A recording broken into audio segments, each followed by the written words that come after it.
Hello YouTube. We will talk about Venus today. It's a very interesting planet, and I know a lot of attention has been showered on Mars, but Venus deserves our attention. It's the hottest planet in the solar system, and its atmosphere is mainly to blame for this.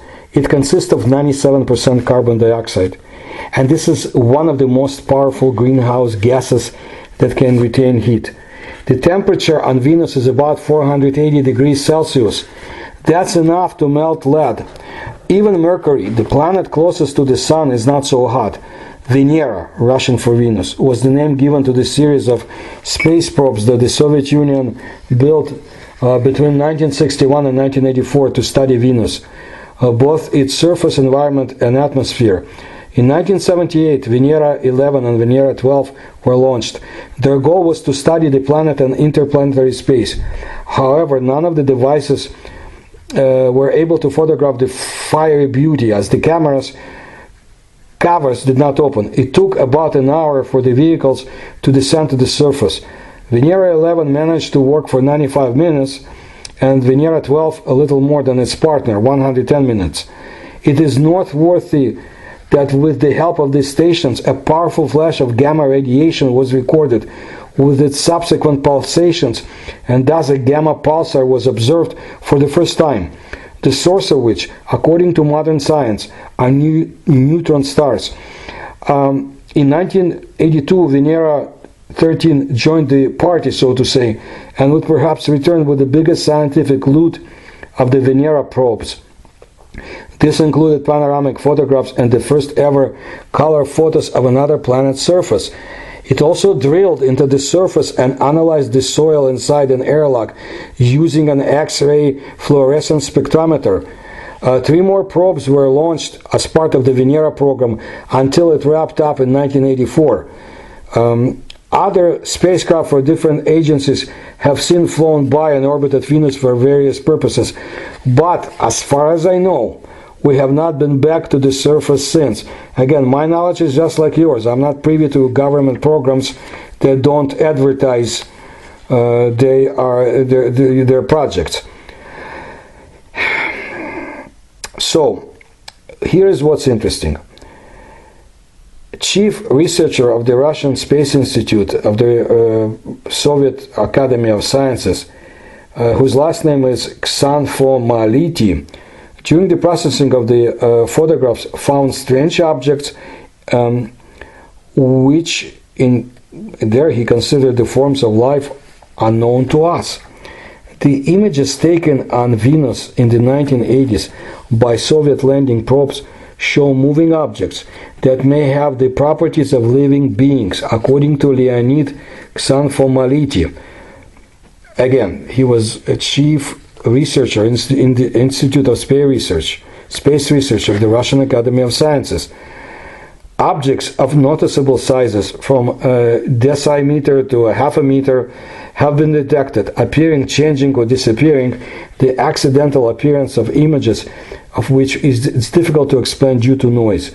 The scientists wrote in an article published in the under the heading "In the Order of Discussion" by the journal Astronomical Bulletin.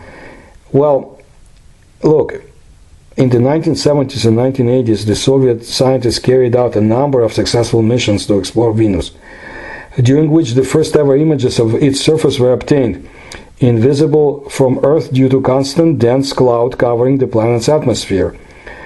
The Venera 9 and Venera 10 spacecraft in 1975, and then Venera 13 and Venera 14 in 1982 received a series of television panoramas of Venus using scanning photometric cameras of the optical mechanical type. Well, the impetus for a new attempt to analyze the previous results of the Venusian missions was an extensive stream of new results of studies of exoplanets of moderate mass, among which there should be bodies with physical conditions close to Venusian. Okay? If you remember, since 1995, more than 500 planets have been discovered near other stars. The search for planets where life is possible is based on the postulate of normal physical conditions in the zone of life. That is, pressure, temperature, possibly the composition of the atmosphere similar to Earth.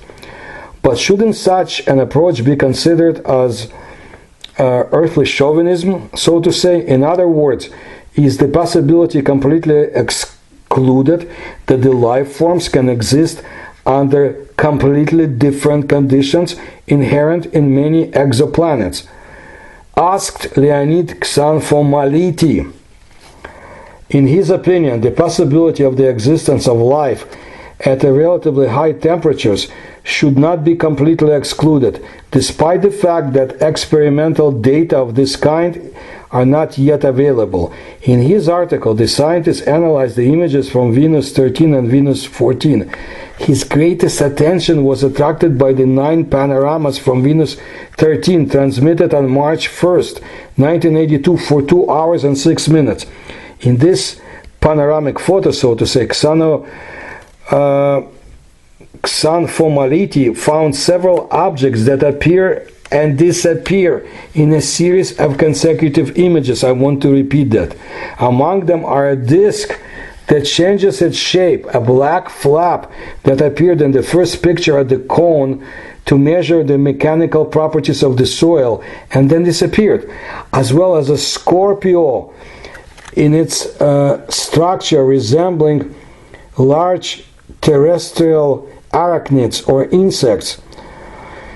Scorpion. In particular, the scorpion appeared about 90 minutes after the cameras were turned on, and after 26 minutes it disappeared, and in its place there was a groove in the soil. According to the hypothesis of Xanfomality, at first the lander made a strong noise. Cartridge-actuated device were fired. The drilling rig was working. Some of the inhabitants left the dangerous area, and they are not in the following pictures.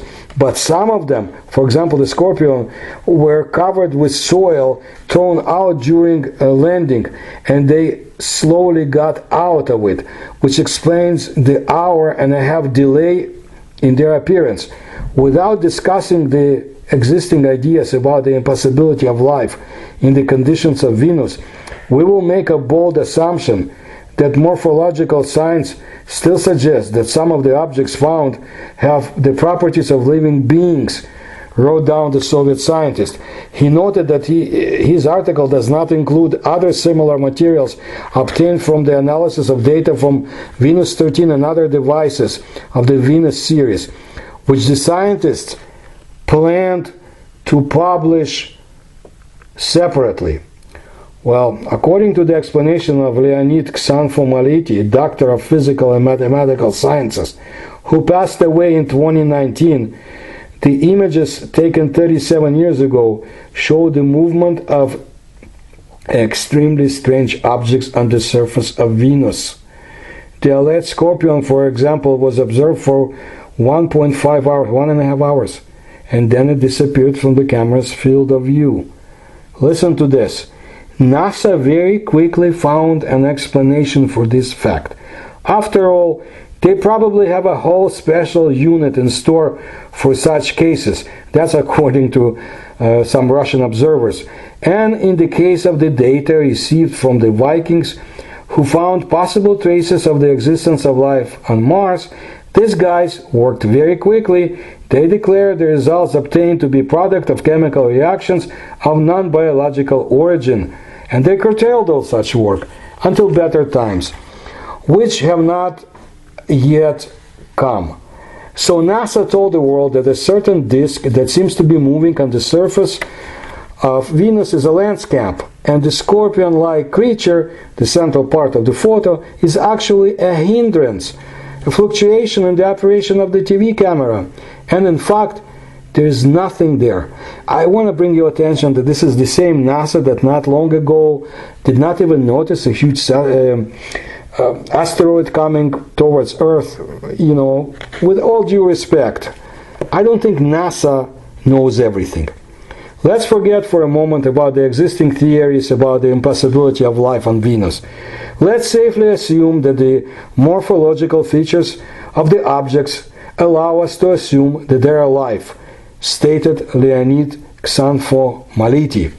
But the American colleagues, it seems, categorically disagreed with such statement of the question. That's what the Russians state. Ted Strick, a photo analyst working at NASA, said that the most likely explanation for the existence of the disk that Leonid Xanfomality is talking about is a bounce landscape of one of the lander's cameras. Venus 13 had two cameras, one in front and one in the back. One of the images shows the landscape of the front camera, and on the other the landscape of the rear camera. And it's not the same landscape that has moved at all, he told our glorious mass media. NASA insists that it is impossible to survive on Venus. However, NASA scientists do not exclude that once in the distant past Venus could support life. In those distant times, the planet could well have global oceans before the greenhouse effect warmed up its surface to temperatures unthinkable for life. Modern theories suggest that Venus and Earth may have started their evolution the same way. Perhaps there used to be a lot of water on Venus, and then there was a lot of carbon dioxide, according to scientists in the California Institute of Technology, in an article published in Astrobiology in 2004. Well, what can we say, remembering this long ago and already forgotten case? Firstly, there is an obvious problem among scientists engaged in the search for extraterrestrial life, and it lies in the fact that the scientific world has become rigid in its beliefs. Most scientific men believe that life in other places of the solar system or the universe should develop and live in conditions similar to those of the Earth. Secondly, this is not the first time NASA has refused to even discuss the possibility of life somewhere else in the solar system. Why? Let's remember what those Category B films of the mid-20th century taught us. They persistently hammered into our heads that the idea that only Mars is a candidate for the possession of extraterrestrial life, and nobody said anything about life on Venus. Well, after all, there is this living hell on Venus, but more recently scientists have experienced a scientific shock from Venus, our closest planetary neighbor, and they have very good reasons for such strong emotions, I should say. Life on Venus? Yeah, why not? The toxic trace phosphine is known on Earth as a metabolic product of bacteria and could indicate biological processes in the Venus atmosphere or Venusian atmosphere. A new article published in the scientific journal Nature had caused a furor or lots of noise in the scientific world. Title of the work: Phosphine in the Cloud Layers of Venus. It was published on September 14, 2020. The paper presents the opinion of 19 experts in the field of astronomy and astrobiology. The article deals with the analysis of the poisonous and aggressive atmosphere of Venus. And in this atmosphere, according to the researchers, there is phosphine. Yes, you never know what might be there, but life? Have they found life on Venus? No? Well, as soon as you will find it, so to say, we will talk. Well, yes, the presence of phosphine does not immediately capture the imagination. However, this whole story may become more interesting if we consider that this gas is closely related to life on Earth. In addition, it does not belong to the atmosphere of the planet. That's what the astrobiologist Sarah Seeger said in an interview with LA Times. So what exactly going on there? When it comes to alien life, scientists are always scratching their heads and they're being very careful. And this is quite fair. After all, their job is to be professional skeptics, to test and put forward hypotheses, and never make hasty decisions until all possible facts have been collected. However, In her interview with the Los Angeles Times, Seeger did not abandon the idea that life on Venus is a reliable and real opportunity to explain the unexpected presence of phosphine in the planet's atmosphere. There are two possibilities as to how this happened, and they're equally insane, she said. One scenario is some kind of planetary process that we don't know about. The other is a kind of life form living in the atmosphere of Venus. The planet Venus was generally considered uninhabitable as we know it, because it has a dry and extremely poisonous atmosphere, consisting mainly of carbon dioxide and sulfuric acid. However, some scientists have previously argued that life may exist under these poisonous clouds, and now they found phosphine in them. But biologists know that phosphine is often formed on Earth as a result of anaerobic decomposition of organic substances.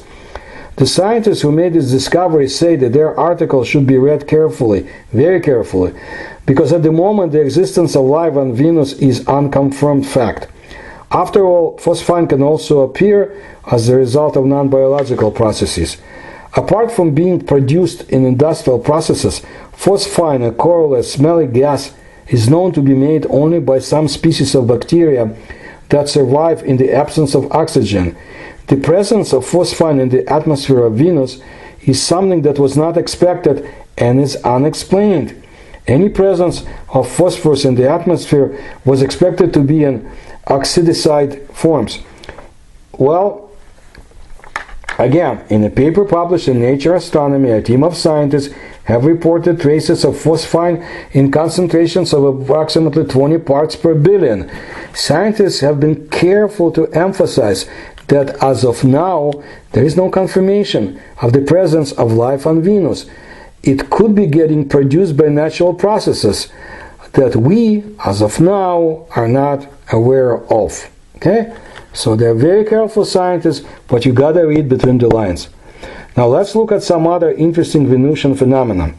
One of the oldest unsolved mysteries of the solar system is connected with the planet Venus. It is called the ashen light of Venus. This is a faint glow allegedly observed on the unlit part of the second planet from the Sun during its crescent phase. According to eyewitnesses, it looks like the glow of a part of the lunar disk in the shadow, although the ashen light of Venus is not so bright. This phenomenon can allegedly be observed more often at the time when Venus appears in the evening sky. And if in the case of the Moon it is clear to astronomers what causes the glow of its dark side, no one knows exactly what exactly causes this strange phenomenon on Venus. So, what do we know about this mysterious glow in general? This strange glow was first noticed in 1643 by the Italian astronomer Giovanni Battista Riccioli. Many famous astronomers later also reported similar observations. However, such luminaries of science, such as William Herschel, have not been able to see this phenomenon in their entire lives. And that is why official science claims that the ashen light of Venus is caused by nothing more than an error of observers, and that all is just an illusion or atmospheric effect or equipment malfunction. And indeed, after all, no one has yet been able to take a picture of the ashen light of Venus. However, the debate on this issue has not stopped for many years. There are many different theories about the nature of the ashen light. And once a telescope located in Hawaii reported the detection of a faint green glow in the atmosphere of Venus. And experts have suggested that this phenomenon may be caused by the fact that ultraviolet light from the Sun breaks down carbon dioxide molecules, which is known to be a common ingredient in the atmosphere of the hot planet. It breaks down into carbon monoxide and oxygen. At the same time, a green light is emitted since oxygen recombines to form O2. However, such a source of luminescence is too weak to explain the ashen light of Venus. Another or more likely possibility is that the sky of the second planet from the Sun is illuminated by multiple lightning strikes. The Cassini spacecraft flew past Venus twice during its journey to Saturn, but we could not detect the high-frequency radio noise that powerful thunderstorms should generate. However, in 2007, the Venus Express spacecraft detected low-frequency radio waves that could occur because of lightning. Or maybe the ashen light of Venus is the Venusian equivalent of the auroras on our planet, although it is unlikely. After all, the magnetic field of Venus is very weak. But by far the strangest theory was proposed in the early 19th century by the Bavarian astronomer Franz von Grüthuizen. He suggested that the ashen light of Venus is the result of fires. They are allegedly initiated by the inhabitants of Venus to clear the land for the needs of agriculture, or to celebrate something, for example, the coronation of the new Venetian emperor. Well, there's more to Venus to talk about.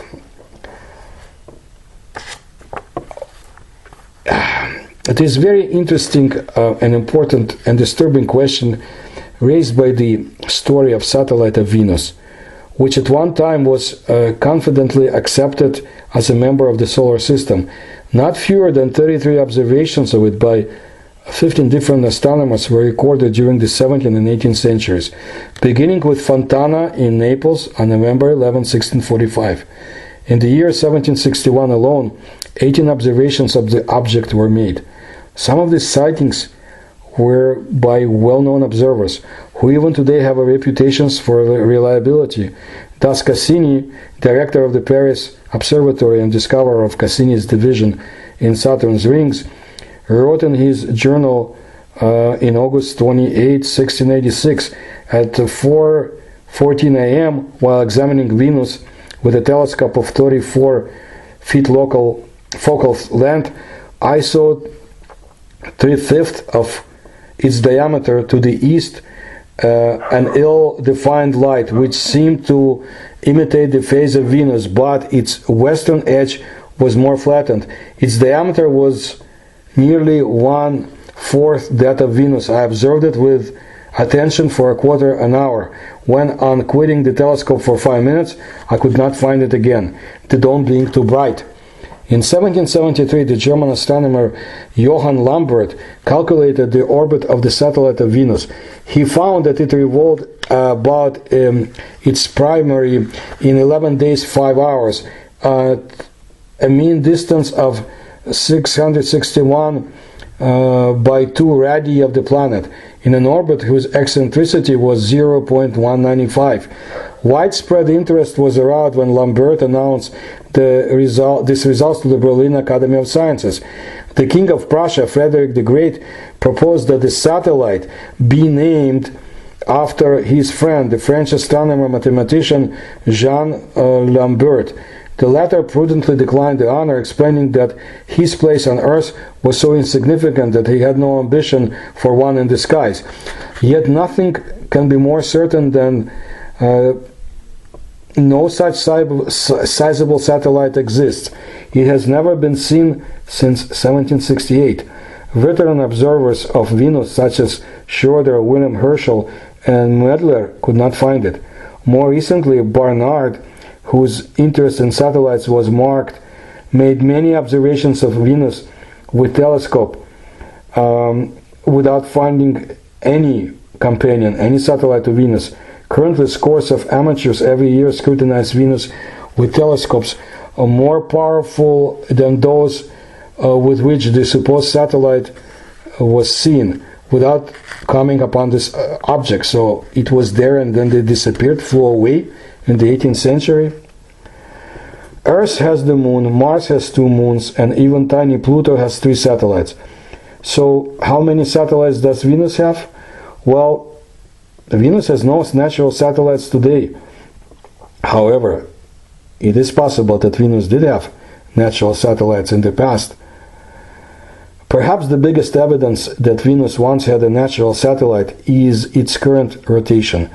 Seen from above, all the rest of the planets in the solar system rotate counterclockwise. That's why eastern, countries in the east have an earlier sunrise than western countries. But the rotation of Venus is very slow, and backwards. Seen from above, Venus rotates clockwise. In fact, a day on Venus lasts 243 Earth days, while a year on Venus lasts about 225 days. With this slow backward rotation, it's possible that Venus experienced a catastrophic impact in its early history, just like the impact that created the Earth's moon, according to some. While our moon formed out at a stable point where it's been slow drifting away from, it's possible that a moon around Venus formed at an unstable distance and just crashed down into the planet.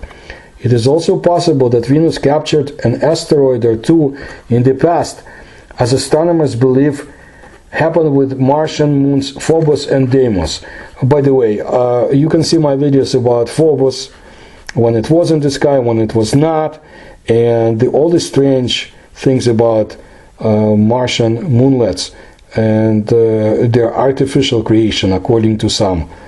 But anyway, I have to present all the views. So this might also help us figure out what happened to satellites around Venus. That's according to the astronomers. Phobos is an unstable orbit and it is expected to crash into Mars in the next 10 million years or so. So it's possible that Venus had unstable moons orbiting it in the past, and they crashed into the surface. Venus is also much closer to the Sun than Earth, so the solar tides might just be too powerful to allow Mercury or Venus to have moons. Unfortunately, the entire surface of Venus was resurfaced between 300 to 500 million years ago, and any evidence of crashing asteroids or moons have been covered up by the volcanic flows.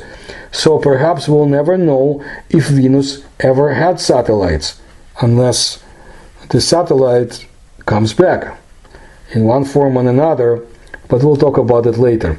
Of course, Venus does have artificial satellites. Remember, European Space Agency Venus Express was in orbit around Venus, capturing images and gathering data about our twin planet. And Venus Express was the first Venus exploration mission of the European Space Agency, launched in November 2005. It arrived in Venus in April 2006 and began continuously sending back science data from its polar orbit around Venus. Equipped with 7 scientific instruments, the main objective of the mission was the long-term observation of the Venusian atmosphere. The observation over such long periods of time have never been done in previous missions to Venus and was a key to better understanding of the atmospheric dynamics. ESA concluded the mission in December 2014, and there could be more missions in the future, we hope. A few years ago, the Space Research of the Russian Academy of Sciences published a series of interesting photographs, and again, I think that these photographs will be the impetus for future missions. I just don't think we have been given all the information in the possession of major global powers about Venus. Look, I want to repeat myself. These photographs were made by one of the Soviet probes that worked on the surface of the planet Venus, and in these pictures there may be evidence of the existence of living organisms on the second planet from the Sun. But this world is considered one of the most inhospitable places to live in the solar system. Venus is the closest planet to Earth in terms of its size and composition. However, from the point of view of conditions on the surface, it doesn't look like Earth at all. But what if life can develop under different conditions? This is very interesting, and I urge you to keep your eyes open on further scientific news about future exploration of Venus, and also on Chinese exploration of space and their plans to go to different planets of our solar system. Very interesting. United States, Russia and China, and all the developments in this space. And I've talked about them and will continue to do so again. If you can support my research, please do so through the links You will find in this description to this video, and I'll bring you more about space, about the Russian research of space, and Chinese, from what I can find. And I hope you subscribe to my channel, tell others, and put likes. Thank you.